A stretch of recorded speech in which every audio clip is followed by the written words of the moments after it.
getting my butt handed to me over 800, and then I'm showing I'm the best 1500 meter runner in the world. So. Hello. Welcome back to episode 5 of Trackside. We're happy to see you. But I got a question. Where in the world is Aaron Brown? Aaron, where the hell are you? I'm over here in Viking Town. I'm in Oslo, Norway, getting ready to run a Diamond League 200 meters. I got that coming up. I'm doing the Scandinavian tour, so I'll start with Oslo in the first leg, and then I'm going to finish it off with another 200 in Stockholm. I did this back in 2018. This is actually the location of my first sub 20, so good vibes here, good memories. I'm ready to run, and I'm excited for this Trackside episode. Me too. I'm really excited about it. And the theme over there is good vibes only, and that is our theme over here. Look, we have 2 guests this episode. Basically, our producers, they're overachievers, and we love it. We have Olympic champion, the women's hammer, Camryn Rogers is here, and also the Olympic silver medalist, the men's 1500 meters, Josh Kerr. They both stopped by. Oh, we cannot wait.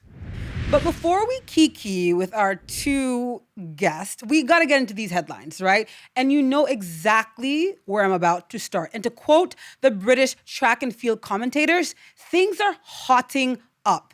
And by that, I mean Trayvon Bromell, the American sprinter, just dropped a world-leading 9.84 seconds in the 100. He did that just a few days ago in Rome at the Diamond League. That was his fastest time in 3 years. And all of us nosy rosies are wondering, is it because he left his previous coach and went back to his coach at Baylor? Just wondering. This is huge for him because for the past few years, Aaron, he struggled to stay healthy. I don't know what else to say, Aaron, but I feel like this man is about to be a problem. I mean, listen, there's a song called They Forgot About Dre. I think in this moment, they forgot about Trey. Honestly, he's had some injuries, and his career hasn't been exactly what we had predicted coming out of college because he had such an immense talent, and you would expect him to be a world beater with plenty of gold medals. But although he's done some great things, he's definitely shown the potential for more, and this run right here was huge. He looked fantastic. I'm not even gonna lie to you. Like, from the gun, he was out of there, very smooth with his technique, very powerful, and he looked like he had even more in the tank. Like, he kind of let off the gas a little bit at the end. So the world definitely took notice of Trayvon, a world lead, took the world by storm in Rome, and he's definitely got more in the tank. So we'll be watching out for him in the future. Oh, we will be watching. I remember the first time I ever saw him was me covering as a broadcaster, 2015, my first World Championships. He won a bronze. He and Andre, I believe, tied that championship. And so he's been on the scene for like a really long time. But the issue with Trayvon is his ability, like I said, to stay healthy. He has a lot of foot issues, like Achilles or something else. So I believe if he's gone back to his old coach, that confidence you get, that comfort, that familiarity, that might do so much for his confidence going to the season. And like you said, I think he didn't give it all. I think he still has more in the tank. And hopefully this is a season where Trayvon just gets to see what he can do. Now, I wonder if a certain Kishane Thompson was watching. The reason I say that is because that very same weekend, we saw the Jamaican sprinter destroy the field at home in Kingston at the Racers Grand Prix. He stopped the clock in a scorching 9.88 seconds, and the crowd loved it. I loved it. You loved it. We all loved it, okay? The 4th fastest time in the world this year. AB, do I need to say any more about this man? Do I? No, because we know what Kishane can do. I mean, he's a defending silver medalist in the Olympic Games. He usually sets the world on fire whenever he touches the track. We always anticipate his runs because we know once he's lining up, he's ready to do something special. And the last performance was no exception. 988, he's looking pretty good. He's looking strong. They have their trials coming up at the end of June, so we expect him to be rounding into form and getting ready to do Kishane type things. And he's in Jamaica, so he's comfortable in his hometown territory. I'm always expecting him to run at least in the 9.8 area, if not faster. Yeah, their trials, like you said, end of June, so they're about a month earlier than a lot of the Americans and even our trials. So we'll see what he does there. But to your point, the fact that he put down a 9.88 at home, feeling nice, feeling good, Yeah. Again, I will quote, I will steal, no plagiarism, but the commentators from Britain, it is really hotting up. And we can't wait to see what happens in September. And of course, Aaron Brown, you're part of that conversation as well, because the season is very long. We'll see all of you guys chop it up back at the World Championships.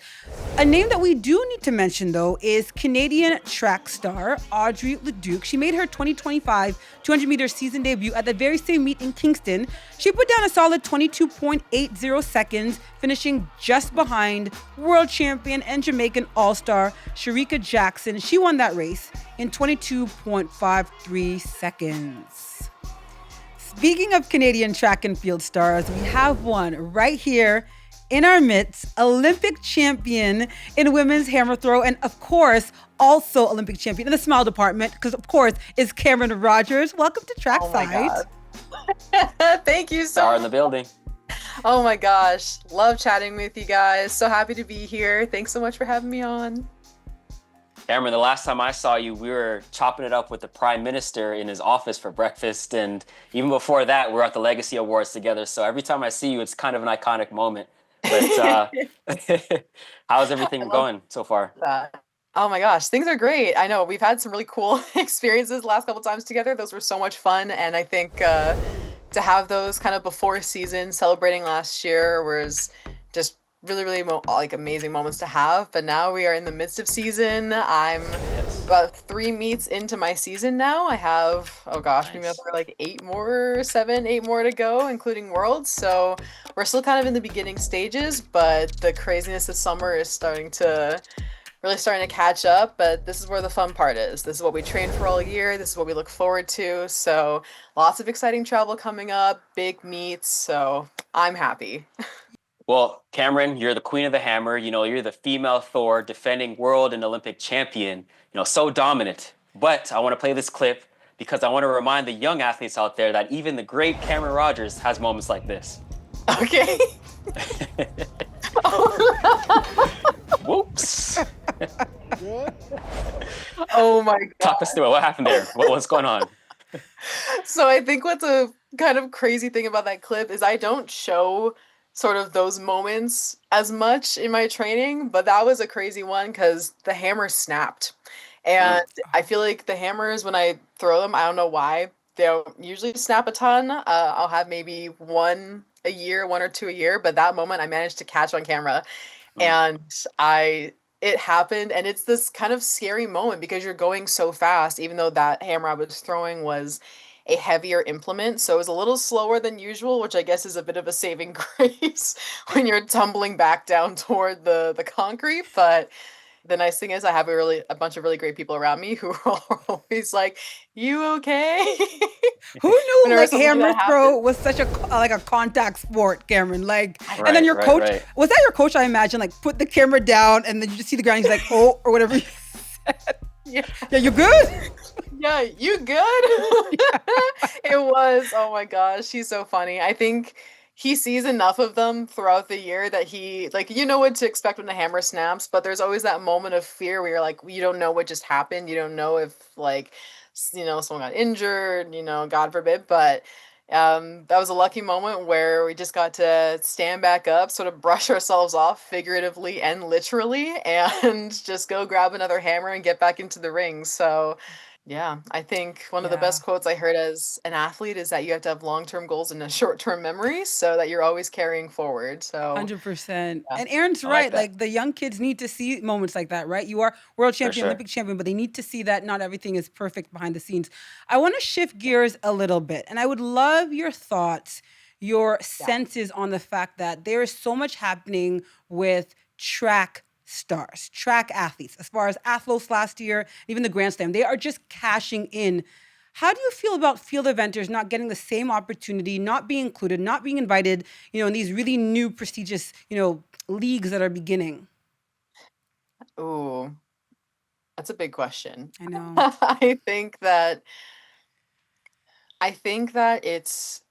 there's sort of two sides to it. On the one hand, being in this sport, you always want to see it grow. Like you always want to see more investment and sort of advertising and passion and funding put into the sport because you love it. And I think we have this really amazing opportunity in our sport to meet so many of our fellow athletes from different countries and different events. And so you love to see that they're thriving and they're doing well and that they are getting all these cool opportunities. But I think as a field event athlete, especially as a hammer thrower, it can be tough to see that, there's a lot of missed opportunities to have us involved. And I think like we're a very exciting event. I feel like I'm pitching it to you right now. Like, Go ahead, sell it, girl, sell it. Yeah, let's hear it. But I think that for our event, especially for the women, like women's hammer throwers, our event is still so new. So it's grown so much in a short period of time and has the chance to grow even more. We have, oh my gosh, 6 of the like top 10 all time hammer throwers competing at this moment right now in history. And that's something that you don't always get in every event, maybe even every sport. And to know that there are so many chances and moments where you could see that really marketed and pushed out there to the world. I think going to different track meets all over the world, you see people love field events. People love to see it, be involved. They love to cheer for it. I think one of the coolest moments is being, at Worlds in 2023 at the Olympics last year, and you have tens of thousands of people in the stadium and no other events are going on, but they're still locked in and they are watching and they are interested. They know who the athletes are. They know the stats. They want to be there and they want to see more of it. To see hammer being kind of included in a couple diamond leagues every year is sort of the start of it. I think we should be in the diamond league, but also I think we should have our chance to also shine at some of these other meets as well. And that actually goes for every field event, for every field event, not just hammer throw. But as a hammer thrower, I am biased, I will say. But I want to ask you one thing before we let you go, because you got to train, you got to live your life. We'd have you here all day and talk your ear off all day. Trust me, the two of us, we're such huge fans. I would love it though. Don't tell me it's a good time. So you are 25 years old, Camryn, like just like a baby still in the sport, but you already have so many, global titles, Olympic champion. What more do you want to do? What else do you want to do? What do you envision for your future?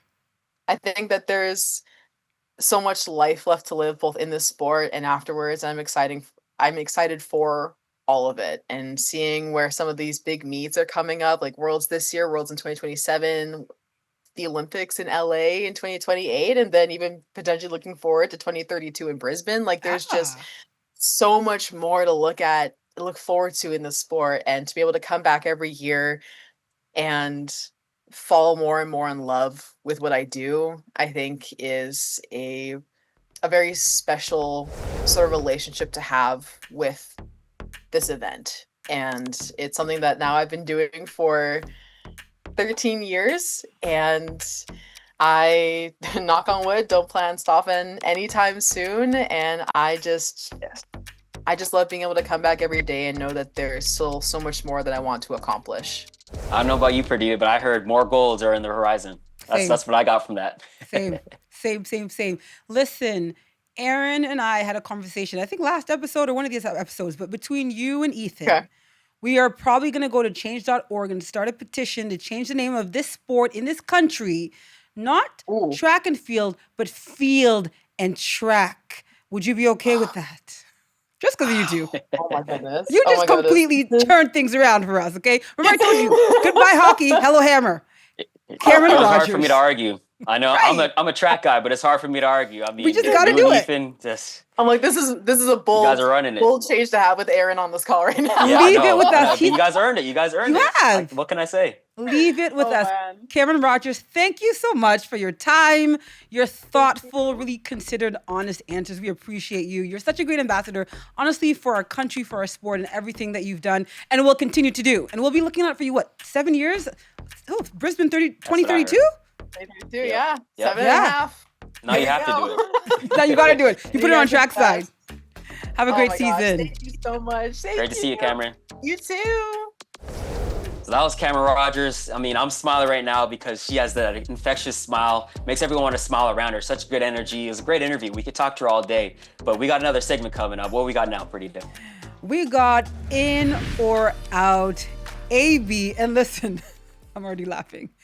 I never thought in my 44 and a half years on this earth that I would ever be talking about this topic. A rock icon, this is crazy, Okay. chasing track icon status. This is crazy. Let me explain. Basically, Rock and Roll Hall of Famer Rod Stewart, yes, he wants to break the 100-meter world record. I know. I'm all about daydreaming too, trust me, right? But Usain Bolt's world record is 9.58, a whole other stratosphere. He knows that too. But he's not trying to break Usain's record. No, he's 80. He's reasonable. Instead, he's going for the age record. That is 14.21 seconds. It was set last year. Now, Rod has already dipped under 19 seconds. If you look at it, 14 seconds, 19 seconds. My guy still has to shave off 5 seconds. But anyways, AB, are you in or out on Rod Stewart trying to go for GOAT status when it comes to 80-year-old sprinters? Sorry. Listen, you had me in the beginning where it was like, you're going for Usain record. And on that, I'm definitely out. There's no shot. But for 80-year-olds, I like it. You know, at that age, it's like, why not? I've done everything under the sun at this point. Why not go for the unimaginable, the unattainable? He has to drop 5 seconds, Aaron. You know? How are you in on this? 5 seconds. I'm in on it because I just you're at 80 years old. You know, it's like, let's have fun. Let's just think out of the box. He might blow both his Why hamstrings shaving off a half a second, might. let alone 5. He might throw a hip. So, you know, we got to have the medics on the sidelines just in case. But come on, Rod, we got this. All right. Knee replacement, Let's hip do it. replacement, all that. Listen, Rod, Yeah, good luck to you, sir. Aaron believes. Now this next one is over a post-race celly, and it's hot. After blazing to the California State Championship, 400-meter star Clara Adams recreated Maurice Green's shoes on fire celebration by spraying her spikes with a fire extinguisher, which caused a bit of a stir, as officials stripped her of her state title. Perdita, was this unsportsmanlike or paying homage? Are you in or out on punishing high school athletes for celebrating? Let me tell you something. Not you, Aaron. I'm not mad at you. If I could just get up and get out of here to show you how, if I wasn't stuck, I'd get out. To show you how out I am on this is trash. First of all, she was paying homage to Maurice Green. She also waited very respectfully for all her fellow athletes to clear the field, and she did it on the side, okay? And to me, these are kind of officials who were like salty and upset and completely overreacted. Not only did they take away her 100-meter title, they didn't allow her to compete in the 200 meters, her next event. They completely were like, you're done. Her dad was in the stands. He's also her coach and her father. He was so hurt, so upset. And they started like manhandling her if you look at the video. So he got up in there and he's like, you can't be doing that to my child. So I'm out on this. Like, this has never been done in the history of this meet. It's been decades since anyone has been like stripped of their title. I know that they're appealing. I hope that she wins. But to me, this is a gross injustice and is an overreach, a complete overreach. And Maurice Green also said he felt honored. So I'm all the way out. And again, if I could leave, I would leave. That's how I am. Next topic, in or out. There's this huge disagreement in the world of high jump. I know, high jump drama. I love it. Paris Olympic gold medalist Hamish Kerr said this past week in Rome that in the event of a tie, athletes should not be allowed to choose to share gold medals. Aaron, if you remember in Tokyo at those Olympics, we saw an incredible moment of sportsmanship between Tamberi and Barshim, where they decided, look, we're gonna share the title, we're gonna share the gold medal instead of going for a jump off to only decide one winner. Kerr actually wants that option gone. Tamberi says it should stay. So Aaron, my friend, are you in or out on sharing gold medals, Olympic titles in high jump? I mean, where's the love? You know, when we watched that competition in Tokyo, that was one of the most replayed events of the entire games. I'm so in. I love it. You know, we work so hard, okay? And if it comes down to a tie and we can both share the gold, why not? It's better for us. We both get to go home with our nice gold medal bonuses. I know the shoe sponsors might not want to hear this. They're probably out, but I'm in. I'm all for the athletes getting the top prize. And like we said, we talked about Trayvon earlier. When in 2015, he shared that bronze medal with none other than Andre DeGrasse. They went down to a tie. What are they supposed to have a runoff now or run it back to decide who gets the bronze? No, you guys already show what you could do. You competed your hearts out. Now share in the spoils. Why not? If you guys both agree to it, come on. You're an Olympic champion in the men's 4x1 relay. You're telling me you would have wanted to share that Olympic title with another country? Is that what you're saying? If it came down to the thousands and they couldn't split us up, what else are we gonna do? I'm not running that race again. I'll tell you rock, that. Paper, scissors. You rock, paper, scissors for it. That's how you decide any competition. No. Just share the medals, man. We both get our bonuses. We both go happy. What is there to lose? Cut the gold medal in half. All right, Aaron, you are all the way in. We understand. I wanna see you bring the heat. Now look who it is. Not only the world champion and the Olympic silver medalist in the men's 1500 meters, but to me also the giant, a titan when it comes to smack talk in this sport. Josh Kerr, welcome to the show. What's going on, guys? I'm excited to be here. Happy to have you. Look, you signed up for Grand Slam pretty early. When Michael, Johnson approached you, to your experience now in the league, how does it meet or live up to what you thought this would be?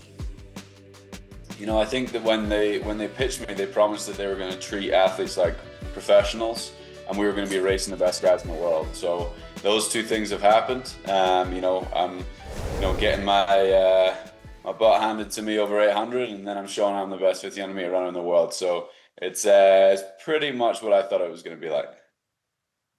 Nice. Well, I was in Philly, and that was my first experience with the Grand Slam. And like you said, they have an athlete-first focus, and I really love that. But I have to give you a congrats again and a shout-out for taking a picture with my kids. They watch you and Marco all the time running the 8 and 15, and they like to cheer for the Canadian, but they also like to cheer for you. So I appreciate you again for taking a photo with my kids. But just talk more about your experience in Philly versus the other slams, since you're a racer and you're going to be at all four. Yeah, I think, going back to that, it's massively important. It's a big reason why we do this sport in these cities, is it's important to inspire that next generation of athlete and take our time. There's a lot of big names as part of this meet, and hopefully when people come to watch, they get inspired, and we want to give them as much time as we can, really. I think Philly was great. We have a proof of concept now, I think, especially in the US, it's easier for people to go, going to a Grand Slam track weekend is well worth the money that we're going to pay for the ticket, or well worth to watch. And I think that's what we're kind of showing. So I really enjoyed it. I think it was a bit more of an atmosphere than maybe it was in Miami, but I think the stadium in Miami was pretty bouncing on the Saturday especially. So yeah, there's a proof of concept there from Grand Slam. We're starting to really understand what's right and what's wrong, and I think they're making good pivots throughout the season. Yeah, and it's showing in the racing. I want to talk to you about something else, though, Josh Kerr, because you have been coming for our boy, Marco Arop, who is the nicest, most unproblematic guy in the world of track and field. And listen, everyone knows that Canadians are nice. We are. But we keep receipts. Look at this timeline right here. This all started, back in January on the City of Smack podcast, where you said, it's so cute that Marco thought he could break 3:30 in the 15. That made me laugh. Then the slam started and Marco got the best of you in the opener in Kingston. You got your form back and came back to Miami and got the slam win. And this clip on your vlog surfaced where you told Marco he needs to go back to the 800 meters. I cannot stop laughing. Next day was the press conference in Philly where you predicted Marco would finish second and had this to say, and I quote, Marco is good at getting second, and it was Marco who actually took the slam, saying after the race, it feels even better knowing that Josh is the one who finished second. Is it me stirring the pot? I'm having so much fun. Marco's the best. I think this all started actually behind the scenes, and the closer I've got to Marco, the more I feel like, we're good friends. It's a great rivalry because we're so different in what we bring to the table as an athlete. He's obviously got so much speed. He's unbelievable over 800. And I'm obviously coming from a more strength background. But yeah, no, I'm having some fun with it because he just takes it so well.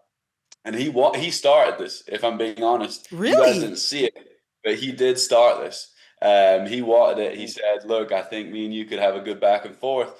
And so I was like, well, if you want to start this, I'll be honest with my opinions, and I want you to do the same. So we're doing that, and we're having an absolute blast with it, I think. I love it. I love it. Well, your trash talk makes me care about the 1500 meters. I'm not going to lie to you. I'm a sprinter, so typically I'm checking for the short sprints and all that. But once I saw the back and forth between you and Ingebrigtsen and everybody in the field, I was like, okay, what's going on with the long distance or the middle distance events? Let me check in a little bit. But what's your opinion on trash talk in general? And, I feel like you guys kind of have a more sprinter mentality where trash talk is something that gets you guys going on the line and adds more intrigue. What do you guys think about that? Yeah, I think if you want to be a premier event, I think this is why the 800, I would say, isn't as premier as the 1500, is because you've got personalities that are going to go consistently at it and aren't afraid to come out and talk about how good they think they are. It's mostly just being honest in interviews. Like, I kind of just say whatever I feel, and that gets me in some hot water sometimes, for sure.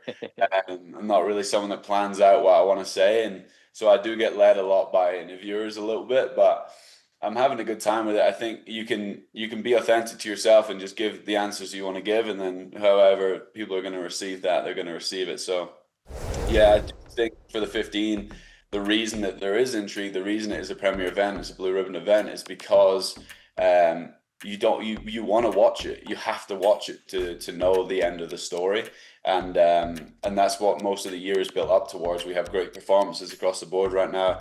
Who's the best 1500-meter runner in the world right now? I believe it's me. Some people believe it's other people. So it's that all gets settled at the end of the year. I noticed you said other people and you won't say a certain name, and I dig it. I totally get it. But allow me to do this. And so this was to me a very curiously timed Instagram post. A day after Philly, Ingebrigtsen goes on to Instagram. And I'm like, did the algorithm need this? Or did you just see these guys crush it in the 1500 meters? And he says, in case you forgot, and I believe it's just him, all his wins, the dominance. Do you think this was just him being, cute? This is who I am. Or do you think he's trying to send a message or also trying to stir the pot? What makes you of that post? That's not my job, to analyze these things. That's everyone else's. So, I hadn't seen that. I don't spend a lot of time on socials. Obviously spend a lot of time running. So I mean, with the glasses emoji, I can imagine it's probably aimed at me. I could see that, which is kind of fun. So, I think he gets, he won the Olympics back in 2021, but Cole's the guy to beat right now. He's got the crown, and I'm the current world champion. So that's what I'm saying. Like, you can name any of these guys, Yara, any of these guys, Jake Wyman, that could go after the title this year. Everyone looks great. So it's my title, and so I'm going to be seeing it as a real disrespect if someone's going to try and take it off me. And so I'm working hard, very, very hard at the moment to make sure that I can keep that one. Nice. Well, speaking about that, that Paris race was epic, and I had no idea who was going to win that race, and the way it unfolded was pretty crazy. But do you feel like you have unfinished business the way that played out? And how much would it mean to you to win the gold again and defend your title in Tokyo? I don't think I have any unfinished business with that. I think, come LA 28, there might be some stuff going on there, as, I'll have the bronze and I have the silver over 1500. So, but, this year it's a world championship year. I am the world champion. And so there's definitely some unfinished business with that. Like, I do think, going back to back would make a huge statement for me in my career. I have some good medals, but, retaining a world title is a very difficult thing to do in such a competitive event. And so that's what my big focus is right now. And we'll see how it plays out. But, it's a long season this year.